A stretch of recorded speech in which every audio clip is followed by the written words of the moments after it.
Welcome to the BP Mindcast. I'm Jonathan Bartlett, your host. These podcasts cover a wide variety of topics from a conservative academic viewpoint.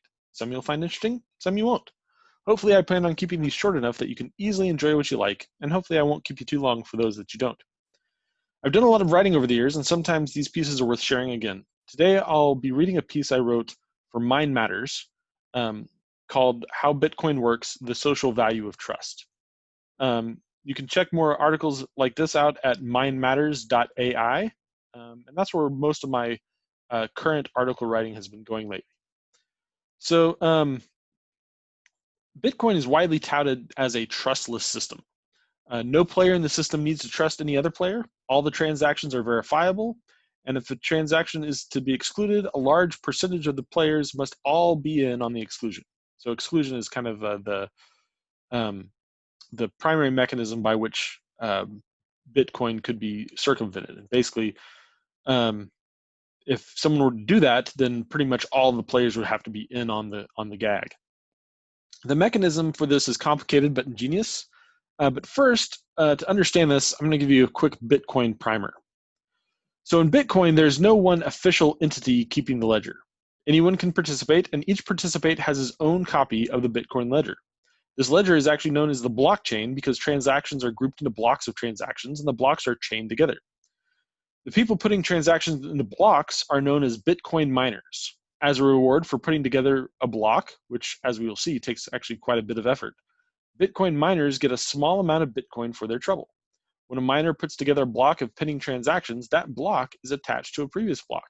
It is then sent to other miners who know about each other.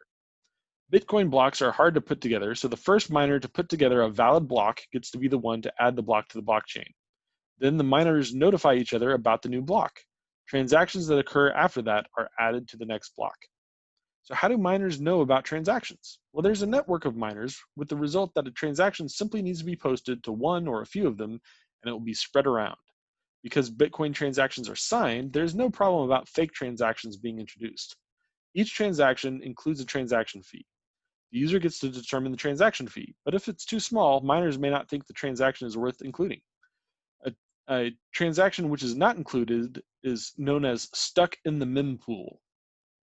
So as you can see, the system depends heavily on the miners. Bitcoin puts in a number of safeguards to make sure that the results of mining are trustworthy, even if individual miners are not. First, because all the transactions are digitally signed, it is impossible for a miner to include a fake transaction.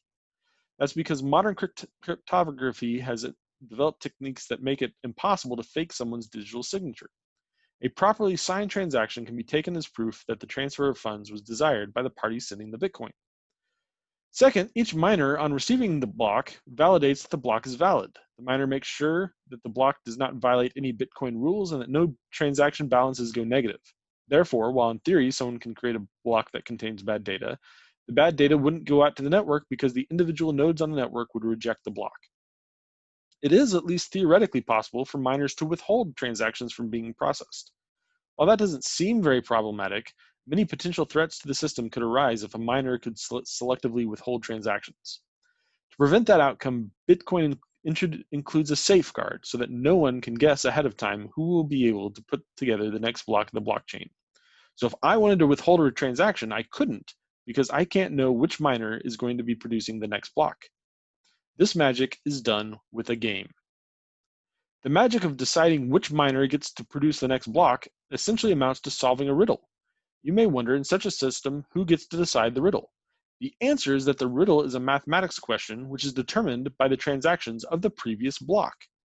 In other words, the question is derived from a combination of the transactions in the previous block as well as the answer to the previous riddle. Now, this isn't a simple riddle. Modern mathematics has created a variety of systems which create riddles which can't, even in theory, be computed. They can only be guessed and then checked. Once a block is put on the chain, the game begins. The riddle contains information from both the previous block and the new one that the miners are building. When a miner builds a block, it then attempts to answer the riddle that is formed from both the previous block and the block the miner is trying to build. When a miner puts together a valid block that also contains the answer to the generated riddle, that miner's block is broadcast out to the network, which then validates the answer and then keeps moving on to the next block.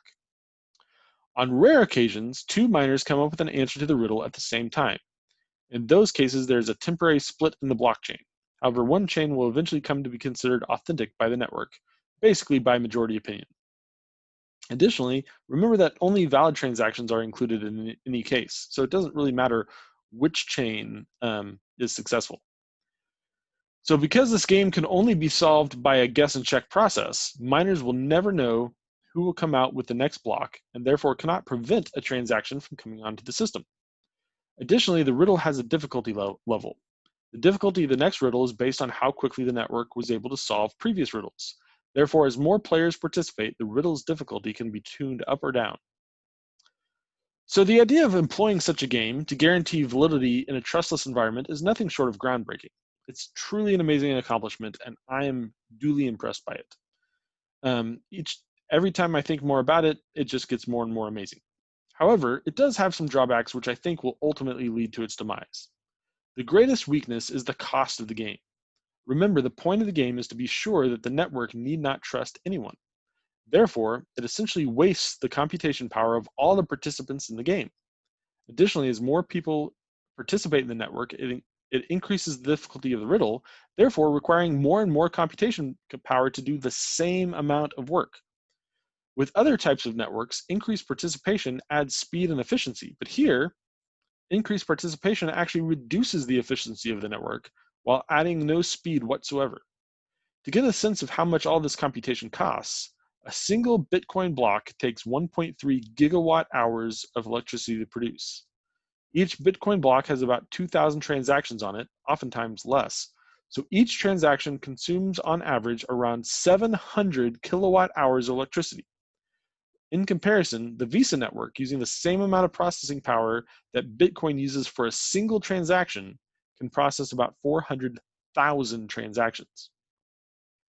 It's very interesting to study a technology that doesn't rely on trust like Bitcoin. However, in the end, the most interesting thing it tells us is not how we should build a network, but rather the social value of trust in society. More than economic power, more than scientific advances, trust is what really builds wealth in a society. When you can trust your neighbor not to steal, not to lie, not to try to ruin you, the increases in efficiency are gigantic. In comparison between Bitcoin and Visa, the performance gained in efficiency of trust versus lack of trust is 400,000 times. That's not 400,000%. That's 400,000x. My hat's off to Bitcoin, not only for developing an interesting technology, but also for teaching me in quantitative terms what it is I gain by raising trustworthy children. The time and effort spent to make sure that my children are trustworthy and just is more valuable than all the STEM education I could throw at them. I hope you enjoyed your time on BP Mindcast. Until next time, keep thinking.